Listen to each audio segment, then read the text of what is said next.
మాతాజీ చెప్పండి. నేను ఆజాద్ని మాతాజీ. చెప్పండి చెప్పండి. ఏం లేదు, అది ఇంటర్వ్యూలో ఉన్నాము, మీకు బెదిరింపు కాల్స్ వచ్చినాయి అని చెప్పి చెప్తా ఉన్నారు. అది దాని గురించి అసలు ఏం జరుగుతుంది ఏంటి అనేది కనుక్కుందాం చేశానమ్మా. చాలా బెదిరింపు కాల్స్ వస్తున్నాయి తండ్రి. ఒకటి కాదు, రెండు కాదు. మీకు తెలుసుగా నేను తీసి పక్కన పెట్టాను. మీకోసం నేను డీజీపీకి లెటర్ రాశాను, మీకు అన్ని పెట్టా కదా, అప్పుడు మేము మాట్లాడాం కదా, సపోర్ట్ చేశాం కదా. దీని ఇప్పుడు ఎప్పుడు వస్తున్నారండి మీరు ఇక్కడికి? నేను ఏ బెదిరింపు కాల్స్ కు భయపడను. అదే నేనేమంటలేదు. మీకు ఒకటండి, మీకు ప్రాణరక్షణ అనేది, సెల్ఫ్ డిఫెన్స్ అనేది భారతదేశంలో ఉంది మాతాజీ.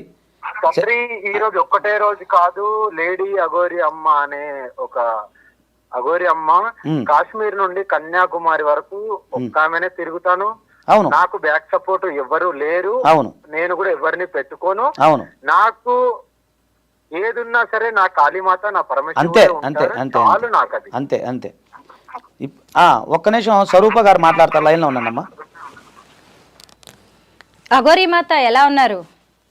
బాగున్నానమ్మా, మీరు ఎలా ఉన్నారు తల్లి? మేము బాగున్నాము. మీ గురించే చర్చ జరుగుతోంది 2 రోజులుగా. ఇప్పుడు ఎక్కడున్నారు మీరు? నేను తెలంగాణ ఎంట్రీ అవుతున్నానమ్మా. మహాకుంభమేళా నుంచి మీరు బయలుదేరిపోయారు. అయితే తెలంగాణలో ప్రస్తుతం ఎక్కడున్నారు? తెలంగాణలోకి ఇంక ఎంట్రీ అవ్వలే, నాగ్పూర్ ఇప్పుడే క్రాస్ అయ్యాను. నైట్ వరకు తెలంగాణలో ఉంటాను. ఓకే, ఒక్కరేనా? సెల్ఫ్ డ్రైవింగ్ చెప్తున్నారు, ఒకరే అంటున్నారు. సెల్ఫ్ డ్రైవింగ్ అమ్మా. కాశ్మీర్ నుండి కన్యాకుమారి వరకు ఏ రాష్ట్రంకి వెళ్ళినా అఘోరమ్మ అంటే అందరికీ తెలుసు.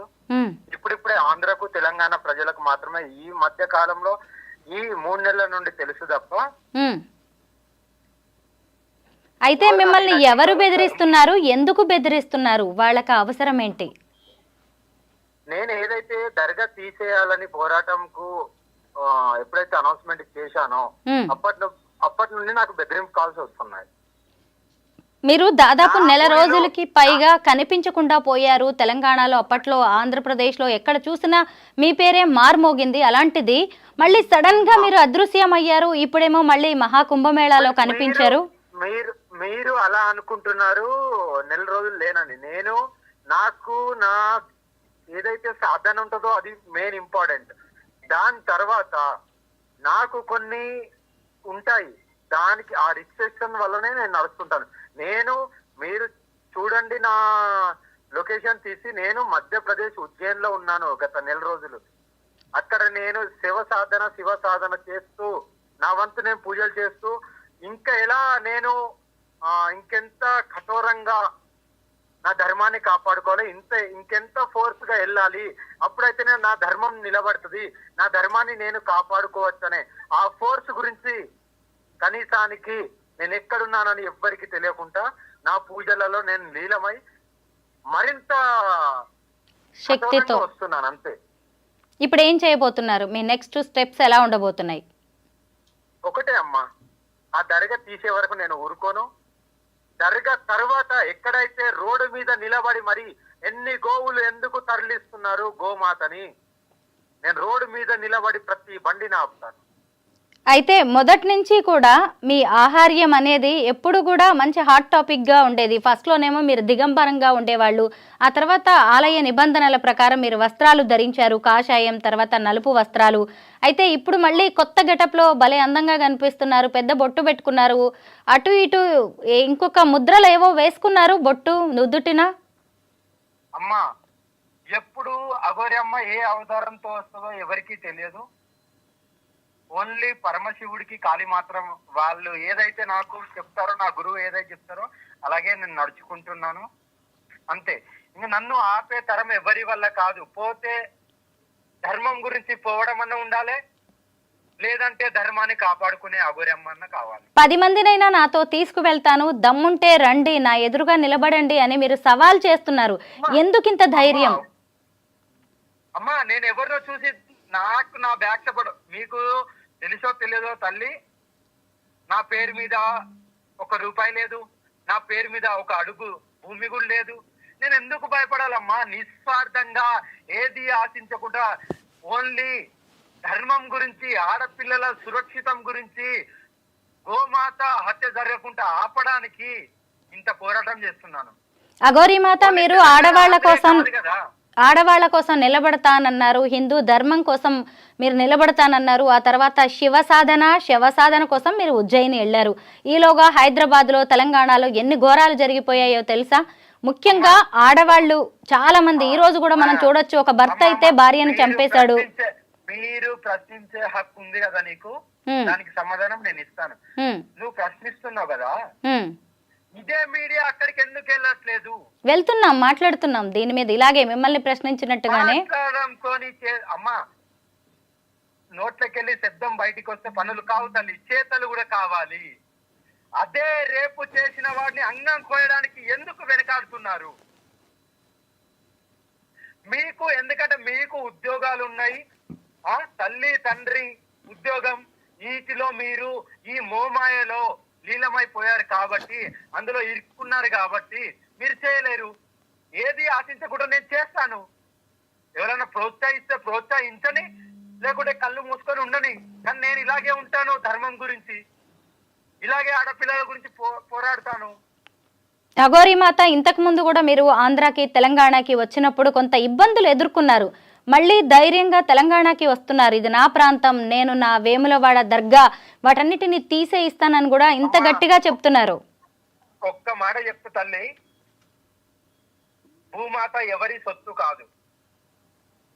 ఇక్కడ బతికే అందరికి, ప్రతి ప్రాణికి హక్కు ఉంది ఇక్కడ బతకడానికి. చెట్టు నుండి ప్రతి ప్రాణి నుండి ఇక్కడ బతకడానికి హక్కు ఉంది. రావద్దు అనడానికి మీరెవరు? నేను ప్రశ్నిస్తున్నాను, నన్ను రావద్దు అన్న వాళ్లకు నన్ను రావద్దు అనడానికి మీరెవరు? మిమ్మల్ని ఎవ్వరు రావద్దు అనరు. మీలాంటి వాళ్ళ వెనక నిలబడ్డానికి సాయి కృష్ణ ఆజాద్ గారు లాంటి వారు ఉన్నారు. అయితే మీరు ఒంటరిగా ఈ పోరాటం చేయలేరు. ఒక్క మాట, ఎవరినో చూసి నా బలగం బలహీనత ఏది లేదమ్మా.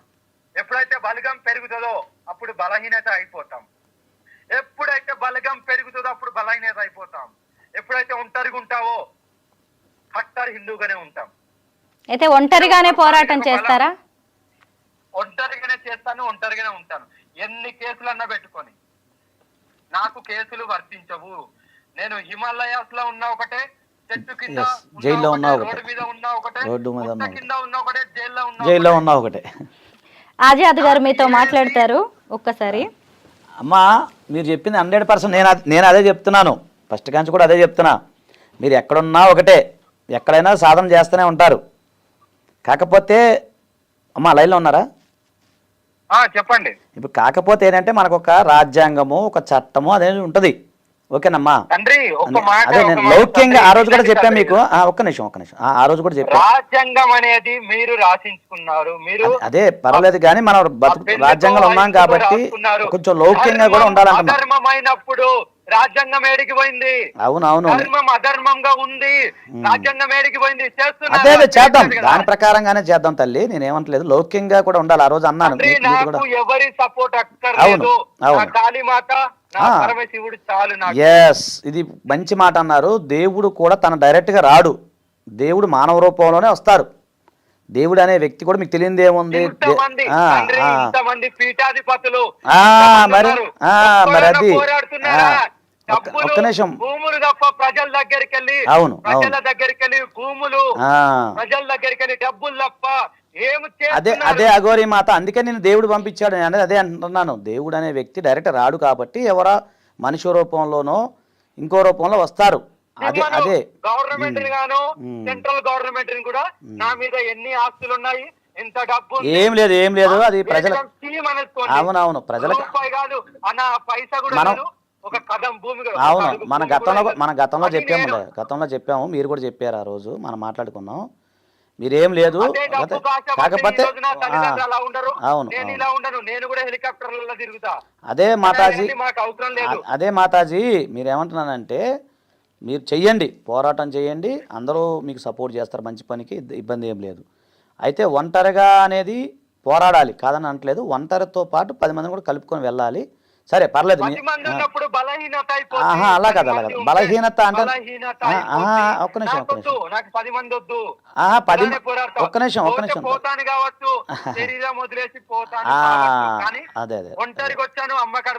అదే పర్లేదు. మీ నిర్ణయం మంచిదే, కాకపోతే ఏంటంటే కొంచెం లౌక్యం కూడా ఉండాలి, లౌక్యంగా ఉండాలి కొంచెం.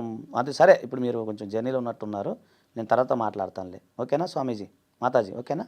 Right right. అయితే ఇప్పుడు నా డౌట్ ఏంటంటే, ఎక్కడో ఉంది అఘోరి, ఎవరికీ తెలియదు. ఆమె ఏం చేస్తుందని, అసలు ఆమెను చంపేస్తానని బెదిరించడం ఏంటి, ఫోన్ కాల్స్ చేయడం ఏంటి, ఎవరికి అంత అవసరం ఉందంటారు? అంటే నేను అప్పుడే చెప్పానండి, గతంలో కూడా చెప్తున్నా. ఇప్పుడు తెలియకుండానే దుష్ట శక్తులు ఉంటాయి. ఇప్పుడు మనం ఒక మంచి పని చేసేటప్పుడు తెలియకుండానే కొంతమంది శత్రువులుగా మారతారు, శత్రువులుగా మనకు తెలియకుండానే గోతులు తీస్తారు. ఇప్పుడు మనకి ఎక్కడ అన్ని ఫ్యామిలీలో ఉంటుంది, అన్ని చోట్ల ఉంటుంది, మనం ఎదిగేటప్పుడు అన్ని రకాలు ఉంటుంది. ఇప్పుడు ఎందుకంటే మొదటిదాకా స్టార్టింగ్లో అఘోరి గురించి ఇంటర్వ్యూలు చేసి ఆమె కోసం నైట్లు ఆమె కోసం ఎదురు చూసిన మీడియా వాళ్ళు తర్వాత సడన్గా మళ్ళీ ప్లేట్ ఫిరాయించేసి ఆమెకి ఎంగనెస్ట్గా చేయటం మొదలుపెట్టారు. అంటే ఇది ఏ కోణంలో మనం అనుకోవాలనేది మనం ఆలోచించాలి ఒకటి. రెండోది, ఇప్పుడు ఆమె ఏమంటుంది, హిందూ ధర్మ పరిరక్షణ కోసం నేను పోరాడుతా అంటుంది. నష్టమేముంది? ఇప్పుడు ఆమె ఎవరికైనా అన్యాయం చేయట్లేదు కదండి. ఎన్నో అన్యాయాలు జరుగుతున్నాయి భారతదేశంలో, ఎంతో కుంభకోణాలు జరుగుతున్నాయి, ఎన్నో స్కీములు జరుగుతున్నాయి, ఎంతోమంది భారత ప్రజల్ని దోచుకుంటున్నారు. ఎన్ని కుంభకోణాలు జరగట్లేదండి. ఎంత భారత ఆర్థిక వ్యవస్థ కొన్ని సందర్భాల్లో కుదేళ్ళు అయింది. ఇప్పుడు హర్షద్ మహాల కుంభకోణం అయితే కుదేళ్ళు అయింది భారతదేశం. ఎన్ని గడ్డి కుంభకోణం, ఆ కుంభకోణం, ఈ కుంభకోణం ఎన్ని చూడలేదండి. ఇప్పుడు అలా ఏమేం చేయలేదు కదా, దానివల్ల ఏం లేదు. ఏమేమి ల్యాండ్ ఆర్డర్ ప్రాబ్లం చేసింది ఏం లేదు. ఆడెవడో కొండను తవ్వి ఎలకన పెట్టినట్టు కోడిని కోసినందుకు కేసు పెట్టారు, అది 100 రూపాయల కేసు. అదో విషయం వింత. నేను అది కూడా మాట్లాడాను తర్వాత, అదే కాంటే 100 రూపాయలు నేనే కడతాలేండి అని చెప్పి. ఏముంటుంది దాంట్లో, ఆమె చేసింది నేరం ఏంటి, ఘోరం ఏంటి? ఏమి లేదండి. ఏంటంటే ఒక భారతదేశంలో ఒక హిందుత్వం దాని మీద రకరకాల వ్యాఖ్యానాలు చేస్తుంటాడు. అదని ఇదని ఉన్నారు చాలామంది తయారయ్యారు ఈ మధ్య. అదొక ఫ్యాషన్ అయిపోయింది. ఒక బైర్ నరేష్ అని ఆయన ఉంటాడు, ఏదో మాట్లాడుతూ ఉంటాడు, ఏదో అదే. మరి వేరే మతాల మీద మాట్లాడరు ఎందుకండి?